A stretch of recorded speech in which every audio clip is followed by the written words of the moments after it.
Hey again, everybody. This is my second video in the How to Play Chess playlist.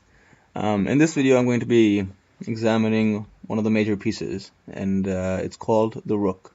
The Rook looks like this, and it's usually placed in the beginning of the game on H1, A1, A8, and H8 for black. So the Rook is a very powerful piece, and one of the ways to understand that is by looking at the number of squares it controls. But first, um, you have to understand how the rook moves. And the rook moves in a very straightforward way. No pun intended. But essentially, it moves pretty much straight up and down, or straight left and right. Right? So, for example, this rook in h3 can move all the way to h8, or it can move all the way back to h1, or it could move. Hang on. It could move all the way back, all the way to h4. Let's make a move here. Oh, what is this? Right, okay. So it can move all the way to h4, or it can move all the way to a4 if it was already on h4. So, right. So let's imagine this rook is placed. Right. Let's imagine this rook is placed here. Right. Now this is a very, very central place for the rook, and it's a good place for the rook to be. Now, if you think about it, the rook can move all the way to to e8. It can move all the way to h4. It can move all the way to a4. It controls pretty much the file and the rank that it is on. But one thing you have to understand about the rook is that it can never jump over pieces. Okay, so to illustrate this point, I want to say that this rook will have to deal with this pawn on b4. Now, let's think about this. Now, typically the rook can go all the way to a4, all the way to h4, all the way to e8, all the way to e1, right? However, in this specific scenario, the rook can only move to h4, or to g4, or f4, or e4, or d4, or c4. However, if it wants to go to a4, it first has to capture this black pawn on b4, and then when black has made its move, rook will go to a4. Right? So that's just to illustrate that the rook cannot simply jump over this black pawn on b4 and go to a4. You'll hear that whistle, which means it's an illegal move. It's not allowed. The rook also can never jump over its own pieces.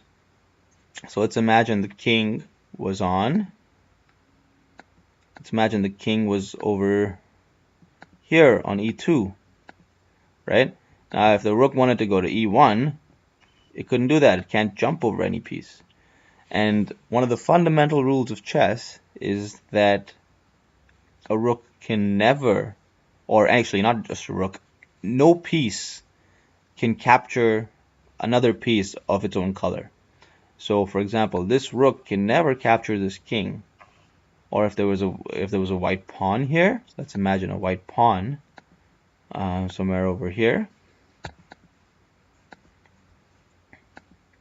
This rook could not capture this pawn. If it wanted to go to h4, it would have to find another way there. But it could capture this black pawn. Either way, in this scenario, the rook cannot go to h4 or to a4.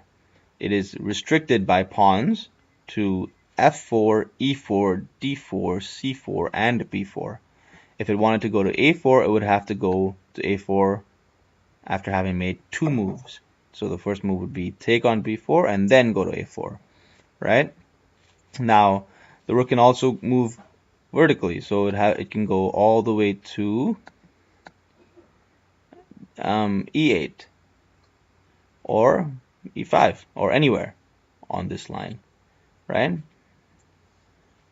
So that's how a rook essentially moves. However, if there was a pawn here and it was a white pawn, my rook would be restricted by my king and my pawn if I was playing white. right? So the rook likes to be in open ranks and files. It functions best when it has most influence, correct? So yeah, so that's essentially the idea. Now, if you think about it, the rook is a very powerful piece, and one of the reasons it's a powerful piece is that it controls so many squares.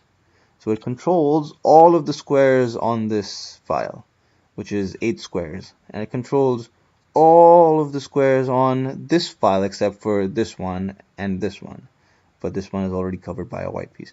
So it controls all of these squares, right? So typically a rook is most active when it's got open lines and open files. Sorry, open lines to work on, open files, open ranks to work on, and it's got a lot of power. So in total, a rook can control about 1, 2, 3, 4, 5, 6, 7, 8, 9, 10, 11, 12, 13, 14. 14 squares. If there was nothing on this rank, it would control 14 squares apart from its own, which is pretty powerful.